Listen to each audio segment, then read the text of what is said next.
up, y'all? Welcome back to my YouTube channel. If you are new here, my name is Jamila, and today I want to share some tips that help my natural hair for the better. And if that's something that interests you, be sure to stay tuned and continue watching. And don't forget to like, comment, and subscribe to my YouTube channel for more. All right, now let's hop into it. Okay, tip number one.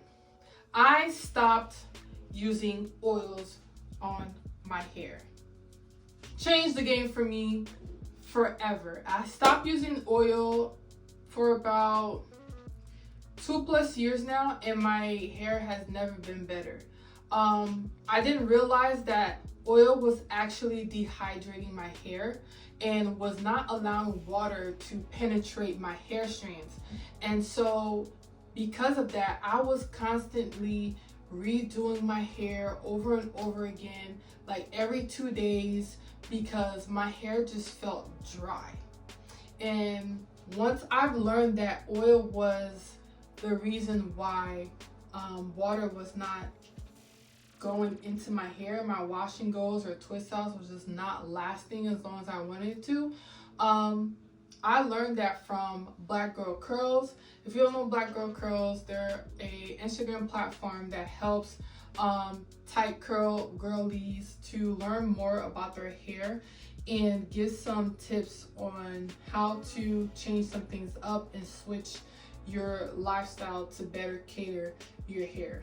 And so I love them for that. And once I learned that, it literally, like, my curls got so hydrated, so bouncy, and I don't even redo my styles at all, only until I need to wash my hair again.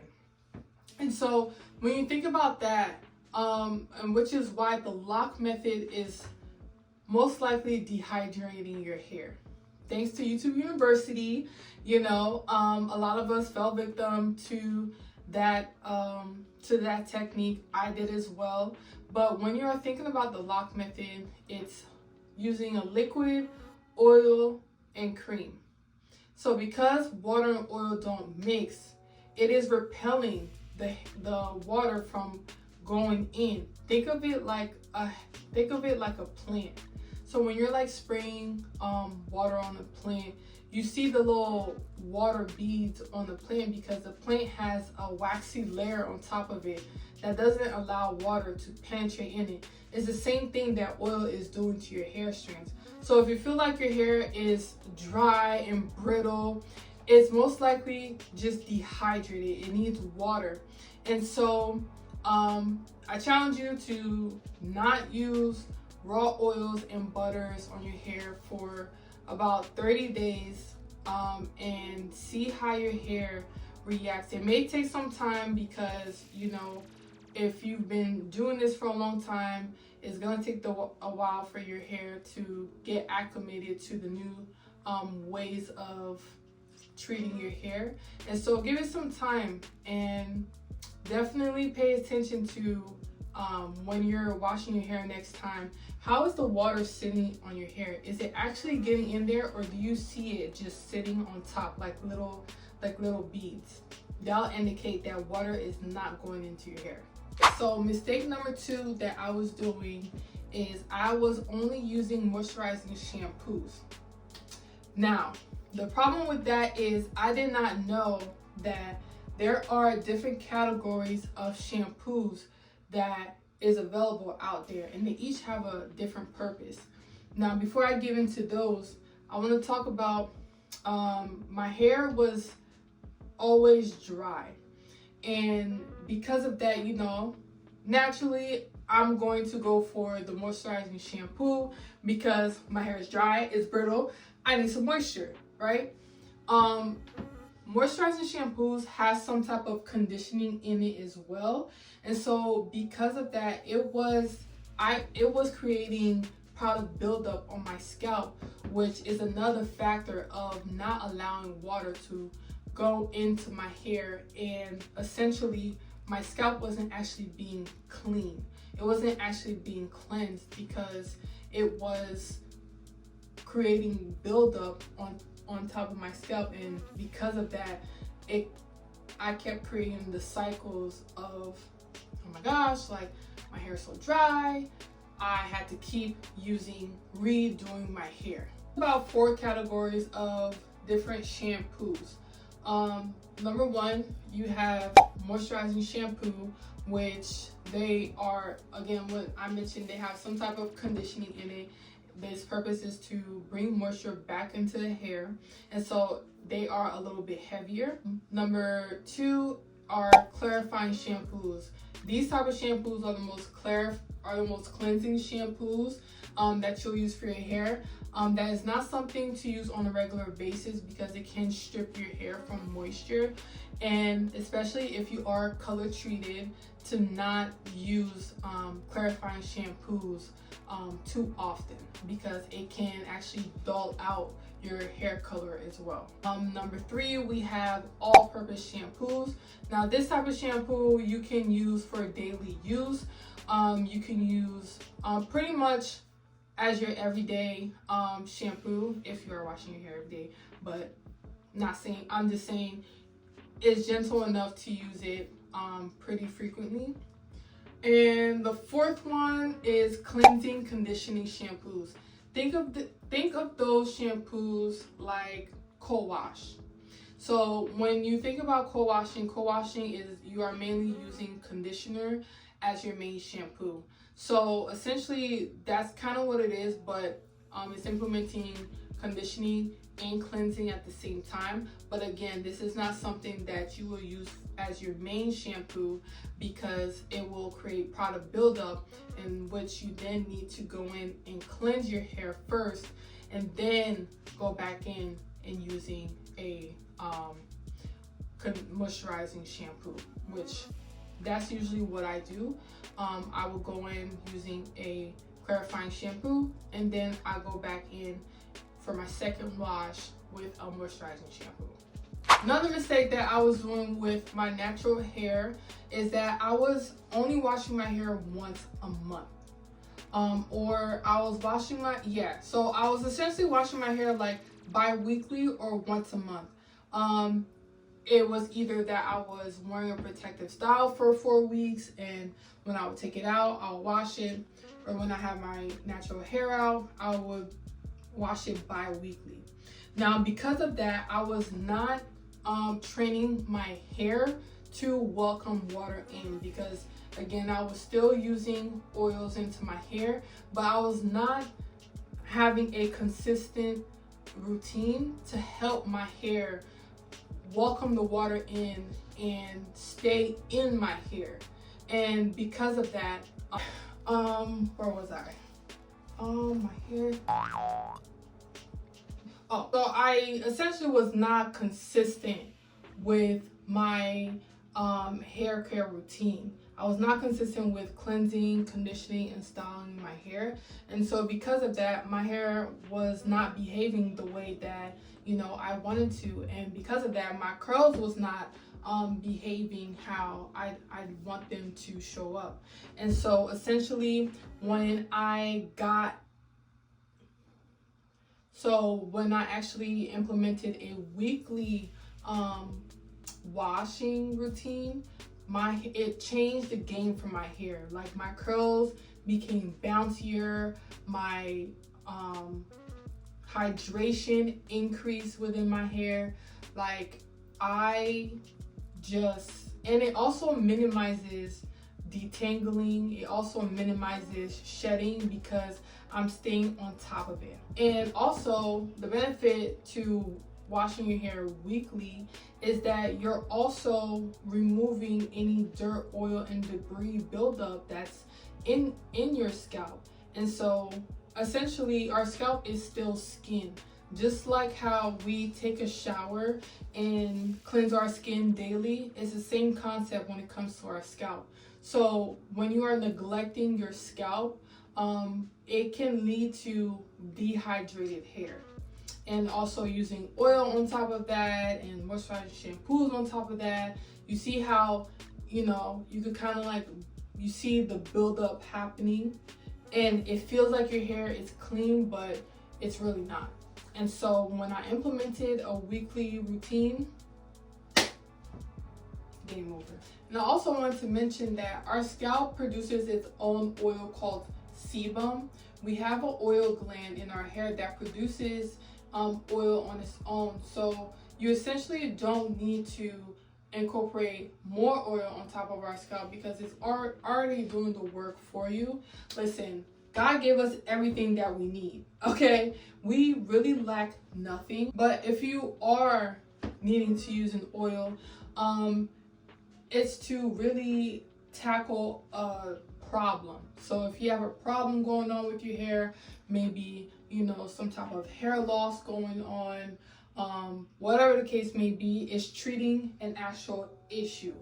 But if it's not actually treating an actual issue, then it's not really necessary to constantly incorporate it as a daily use, because when you think about it, it may feel like it's giving the illusion that our hair is hydrated, but it's really the silk and the film feeling that oil and cream and butters gives our hair, that essentially makes it feel like it's hydrated, but we're just coating it with this product.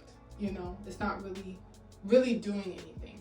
So think about that the next time that you know, you're gonna wash your hair, and use that as a little experiment for yourself. Just see how your hair starts behaving. Okay, another mistake that I was doing is that I was not keeping up trimming my hair. When I started to implement wash and goes mainly, I was being met with so much resistance when it came to styling my hair. Like, my ends just felt so rugged and just a nightmare to get through, and it's because I did not keep up with trims. Now, keeping up with trims are subjective. I do suggest that you partner up with a curly hair specialist in your area, so they can essentially help you learn more about your hair and tell you about your hair and how often you need to go and get your hair trimmed. Some people are 6 to 8 weeks. Some people are a little bit further than that. It all depends on what your hair needs. Because I was not keeping up with my trims, I was actually causing more breakage than necessary. And so that's another thing, that if you are constantly using braids, twists, you know, wigs and things like that, be sure to trim your hair. Be sure to get a haircut so you can keep up with the maintenance.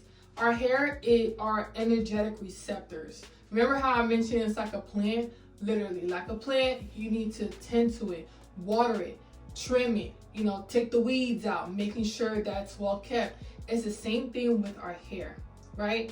And so because of that, you know, you want to make sure that you are responding to your hair needs. And that's another mistake that I did not do, which I'm gonna go on to the next one. The mistake that I was doing is that I was not responding to my hair needs.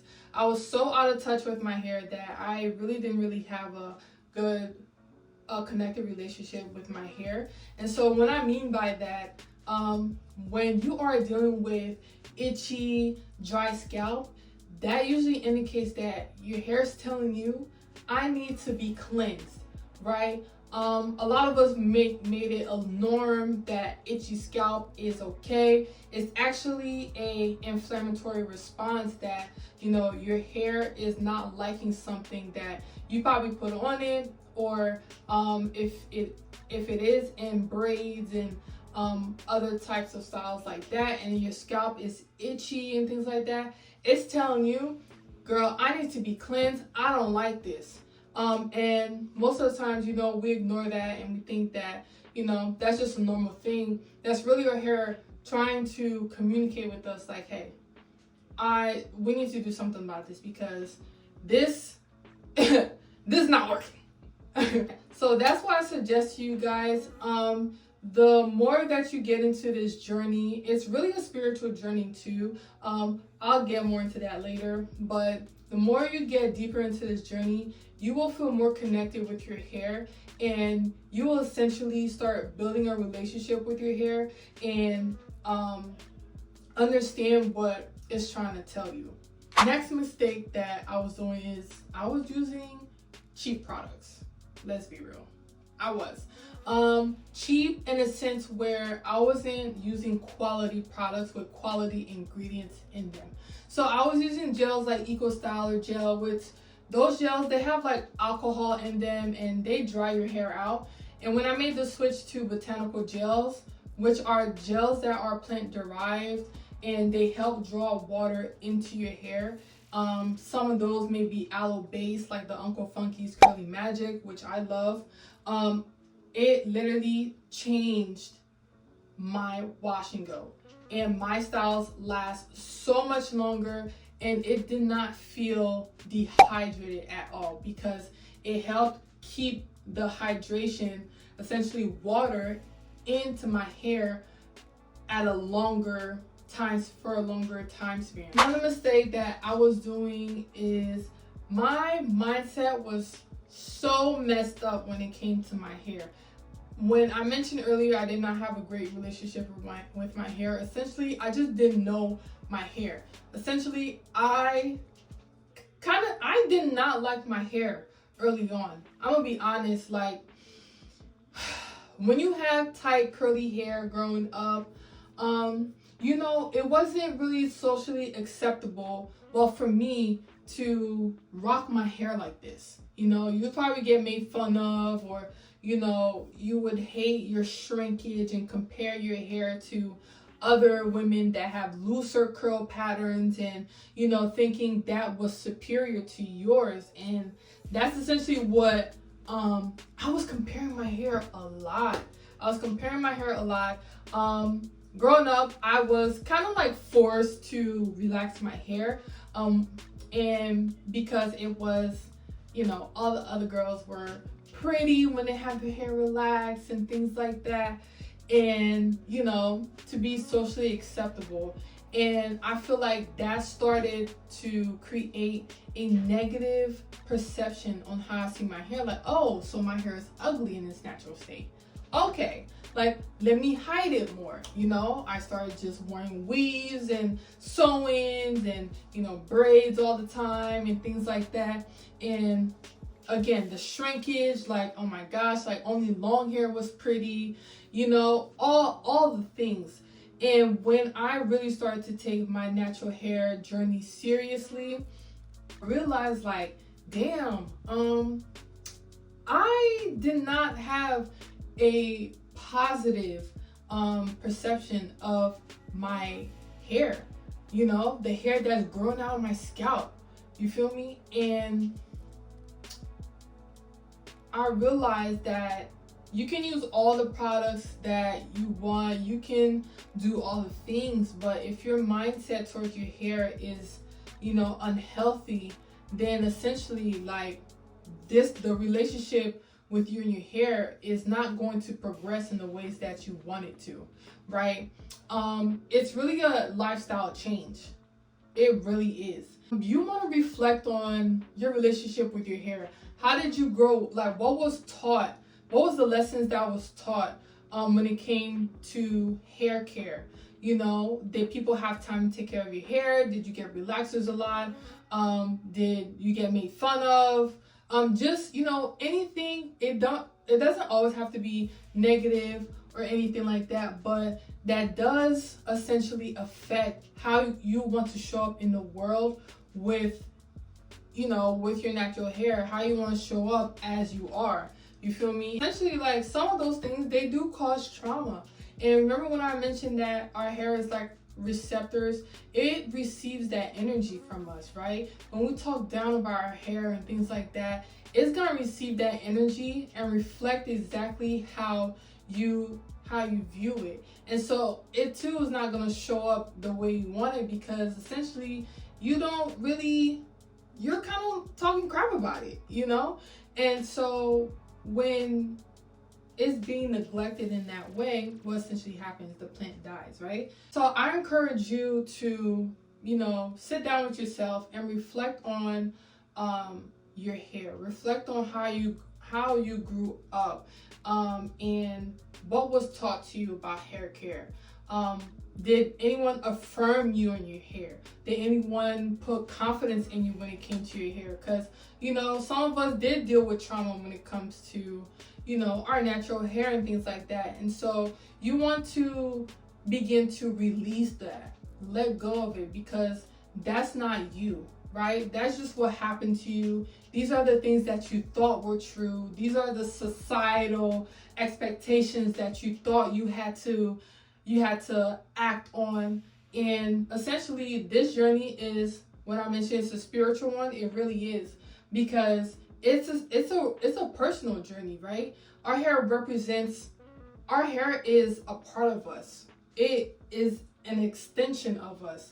And so because of that, like, that will help you along your natural hair journey, and you want to release yourself from these shackles of these certain expectations that you thought you had to, you know, live up to. And essentially you don't, because you are the master of your world, and nobody can penetrate your energy if you do not allow them to.